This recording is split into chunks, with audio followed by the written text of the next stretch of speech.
ಕಾರ್ಮಿಕರಿಂದ ಶೌಚಗುಂಡಿ ಸ್ವಚ್ಛಗೊಳಿಸಿದ ಪ್ರಕರಣಕ್ಕೆ ಸಂಬಂಧಪಟ್ಟ ಹಾಗೆ ಸರ್ಕಾರದ ವಿರುದ್ಧ ವಿಪಕ್ಷ ನಾಯಕ ಆರ್ ಅಶೋಕ್ ಆಕ್ರೋಶ ವ್ಯಕ್ತಪಡಿಸಿದ್ದಾರೆ. ಸಿಎಂ, ಡಿಸಿಎಂ ಹಾಗೂ ಗೃಹ ಸಚಿವರ ವಿರುದ್ಧ ಆಕ್ರೋಶ ವ್ಯಕ್ತಪಡಿಸಿರುವುದು. ದಲಿತ ಸಿಎಂ ಎಂದು ಕೂಗಾಕಿದ್ರು ಡಿಸಿಎಂ ಪರಮೇಶ್ವರ್. ಅವರ ತವರು ಜಿಲ್ಲೆಯಲ್ಲೇ ಮಲ ಹೊರುವಂತ ಶೋಚನೀಯ ಸ್ಥಿತಿ ಇದೆ. ದಲಿತರು ಮಲ ಹೊರುವ ಶೋಚನೀಯ ಸ್ಥಿತಿಗೊಳಗಾಗಿದ್ದಾರೆ. ಮುಖ್ಯಮಂತ್ರಿ ಡಿಕೆ ಶಿವಕುಮಾರ್ ನೇತೃತ್ವದ ಸರ್ಕಾರದಲ್ಲಿ ದಲಿತರ ಯಾವುದೇ ಹಕ್ಕುಗಳಿಗೆ 3 ಕಾಸಿನ ಬೆಲೆ ಇಲ್ಲ. ತುಮಕೂರಿನ ಕೆಇಬಿ ಇಂಜಿನಿಯರ್ಸ್ ಸಂಘದ ಆವರಣದಲ್ಲಿ 4 ಕಾರ್ಮಿಕರಿಂದ ಶೌಚಗುಂಡಿಯನ್ನು ಸ್ವಚ್ಛಗೊಳಿಸಲಾಗಿದೆ. ಬರೀ ಕೈಯಲ್ಲಿ ಅವರಿಂದ ಸ್ವಚ್ಛ ಮಾಡಿಸಲಾಯಿತು, ಮಲ ಹೊರಿಸಲಾಯಿತು.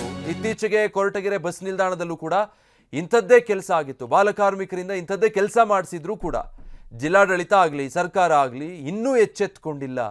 ಸಂವಿಧಾನ, ಬಾಬಾ ಸಾಹೇಬ್ ಅಂಬೇಡ್ಕರ್ ಹೆಸರೇಳುವಂಥವ್ರು ಇವರು ಯೋಗ್ಯತೆ ಕಳ್ಕೊಂಡಿದ್ದಾರೆ ಅಂತ ಗೃಹ ಸಚಿವ ಪ್ರಿಯಾಂಕ್ ಖರ್ಗೆ ಮೊದಲು ದಲಿತರ ಮೇಲಾಗ್ತಿರುವಂಥ ಈ ಅನ್ಯಾಯವನ್ನು ಸರಿಪಡಿಸಲಿ ಅಂತ ಆರ್ ಅಶೋಕ್ ಅವರು ಕಿಡಿಕಾರಿದ್ದಾರೆ. ಎಕ್ಸ್ ಖಾತೆಯಲ್ಲಿ ಪೋಸ್ಟ್ ಮಾಡಿ ಆಕ್ರೋಶ ವ್ಯಕ್ತಪಡಿಸಿದ್ದಾರೆ.